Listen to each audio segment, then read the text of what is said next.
EC এবার বুঝতে পেরেছে এবং স্বীকার করছে যে বিএনপি কি এবং বিএনপির কারণে কি হয়। যদিও ইসি, আওয়ামী লীগ, প্রধানমন্ত্রী এরা সবাই জানে যে বিএনপি কি, জামাত কি, তাদের কারণে কি হয়, এটা সবাই জানে, কিন্তু সবসময় স্বীকার করে না। কিন্তু নির্বাচন কমিশন এবার স্বীকার করলো। এই স্বীকারোক্তিটা গুরুত্বপূর্ণ। আমরা আলোচনা করছি 20 মে 24। দর্শক, আলোচনার ভিতরে যাওয়ার আগে আমরা স্পষ্টত জানিয়ে দিতে চাই, বাংলাদেশের রাজনীতিতে বিএনপি এবং জামাত ইসলামী এদেরকে বাদ দিয়ে কোনোদিন কোনো অংশগ্রহণমূলক গণতান্ত্রিক রাজনীতি সম্ভব নয়। কারণ এদেশের সিংহভাগ মানুষ বিএনপি জামাত করে। তো সিংহভাগ মানুষকে বাদ দিয়ে আপনি অংশগ্রহণমূলক নির্বাচন, গণতান্ত্রিক রাজনীতি কল্পনাও করতে পারেন না।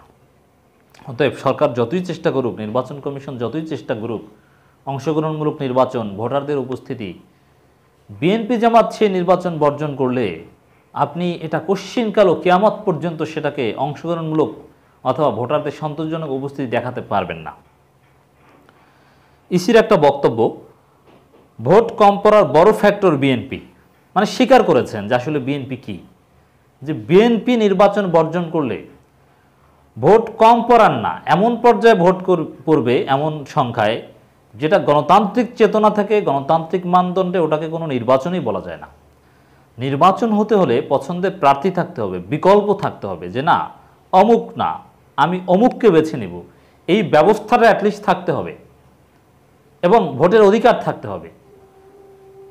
প্রতিযোগিতার একটা ভাব থাকতে হবে, ওয়ান ওয়ে, একেবারে চোখ বুজে নির্বাচন, এবং ফলাফল যদি পূর্ব নির্ধারিত থাকে, 100% নিশ্চিত কেউ থাকে যে অমুকেই জিতবে, তাহলে ওটাকে কোনো নির্বাচন বলা যায় না।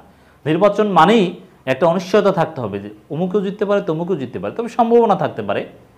কিন্তু 100% নিশ্চিত বিজয়, পূর্ব নির্ধারিত বিজয়, ওটাকে গণতান্ত্রিক চেতনাতে কোনো নির্বাচনই বলা যায় না। ওটা ভুয়া, ওটা টাকা অপচয়, পুতুল খেলা। এখন বিএনপিকে বাদ দিলে কোনো নির্বাচন বাংলাদেশে আদৌ সম্ভব নয়। কারণ বিএনপির লোকজন যদি নির্বাচনে অংশগ্রহণ না করে তাহলে কে বিজয়ী হবে ওটা মোটামুটি নিশ্চিত। অতএব ফলাফল পূর্ব নির্ধারিত ও নিশ্চিত থাকলে গণতান্ত্রিক চেতনা থেকে, আন্তর্জাতিক মানদণ্ড অনুযায়ী কোনো নির্বাচন হতে পারে না। আবার বিকল্প প্রার্থী তো নাই, এখানে সব আওয়ামী লীগ। যারা আওয়ামী লীগকে পছন্দ করে না, বাংলাদেশের এখন 90%-এর বেশি লোক আওয়ামী লীগকে পছন্দ করে না, তাহলে তারা ভোট দিতে যাবে কাকে? কলাগাছকে ভোট দিবে? ভোট দিতে যাবে না। তো এইটাই হচ্ছে মূল ফ্যাক্টর, যে আসলে বিএনপি জামাতকে বাদ দিয়ে, স্পেশালি বিএনপিকে যদি বলি, তাদেরকে বাদ দিয়ে বাংলাদেশে কোনো সুষ্ঠু নির্বাচন, গ্রহণযোগ্য নির্বাচন, অংশগ্রহণমূলক নির্বাচন, গণতান্ত্রিক দৃষ্টিকোণ থেকে নির্বাচন বলতে যা বোঝায় সেটা হতে পারে না। তো ইসি আলমগীরের যে বক্তব্য, ভোট কম পড়ার বড় ফ্যাক্টর বিএনপি, এই কথার মধ্যে মূলত আমি যেগুলো বলেছি এগুলো স্বীকারোক্তি আছে। এখন এত ফ্রাঙ্কলি তো আর এগুলো বলবেন না।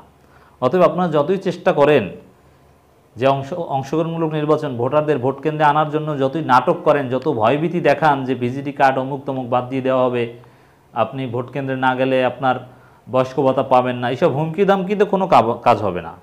নির্বাচনে ভোট কেন্দ্রে ভোটার আনার উপায় একটাই, বিএনপিকে নির্বাচনে অংশগ্রহণ করার ব্যবস্থা করা। আর বিএনপি নির্বাচনে অংশগ্রহণ করলে জামাত বারো অনেকে আসবে অটোমেটিক্যালি।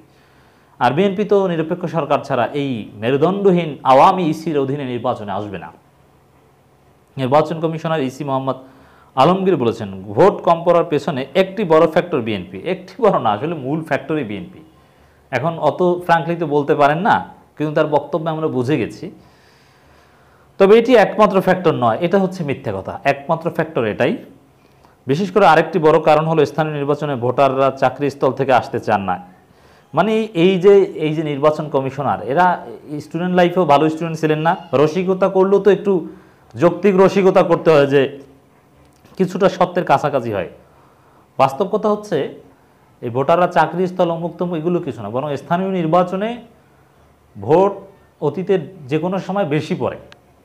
স্থানীয় নির্বাচনের প্রতি জনগণের আগ্রহ বেশি থাকে। স্থানীয় নির্বাচনে ভোট বেশি পড়ার কথা যদি সুষ্ঠু হতো, বিএনপি থাকতো। অতএব এই চাকরি অমুক তমুক এইসব, আবার মাঝে মাঝে ধান, মাঝে মাঝে আবহাওয়া, মানে এই রসিকতার একটা লিমিট আছে, ফাজলামির একটা লিমিট আছে। জনগণের সাথে এই ধরনের সার্কাস করছে তারা। ইসি আলমগীর বলেন, আমরা আশা করি দ্বিতীয় ধাপের নির্বাচন সুষ্ঠু শান্তিপূর্ণ হবে। ছোটোখাটো যেসব সমস্যা মাঠে আছে সেগুলো যাতে না হয় সেজন্য আমরা প্রশাসনকে অত্যন্ত সতর্ক রয়েছে। দ্বিতীয় ধাপে নির্বাচনে প্রথম ধাপে নির্বাচন হচ্ছে সুষ্ঠু হবে। দেখেন এইসব কথাবার্তার কোনো ভ্যালু নেই। কারণ নির্বাচন ভালো হয়নি এটা তারা কোনোদিন স্বীকার করেছে? শান্তিপূর্ণ হয়নি কোনোদিন বলেছে? যদি 1000 মানুষ মারা যায় তারপরও তারা বলবে যে শান্তিপূর্ণ হয়েছে, বিচ্ছিন্ন ঘটনা। বাংলাদেশে কোনোদিন কোনো নির্বাচন কমিশনও বলেছে যে না আমরা ব্যর্থ ভাই, কাজ হয়নি? কেউ বলেনি। অতএব এই ইসির অধীনে কত কিছুই হয়েছে, কোনো কিছুই তারা কখনো স্বীকার করেনি। কোনো সহিংসতা বা মানে যাই হোক ওটা দায় দায় তাদের না। লোকজন মারা গেলে বলবে যে গরমে হিট স্ট্রোকে মারা গেছে। সাপোজ দ্বিতীয় ধাপে নির্বাচনে যদি বেশ কিছু লোক মারা যায় নির্বাচনী সহিংসতা, বলবে গরমের কারণে মারা গেছে। আবার বলবে ধান কেটে এসে তারপরে ভোট দিতে গিয়েছে, শরীর অসুস্থ ছিল, মারা গেছে। এরকম রসিকতা করবে। এরা তো এখন সব কিছু নিয়ে জনগণের সাথে রসিকতা করে। তাহলে দর্শক, অ্যাটলিস্ট এই স্বীকারোক্তিটা আমরা নির্বাচন কমিশনের কাছ থেকে পেলাম যে বিএনপি বড় ফ্যাক্টর। বাস্তবে হচ্ছে বিএনপি মূল ফ্যাক্টর।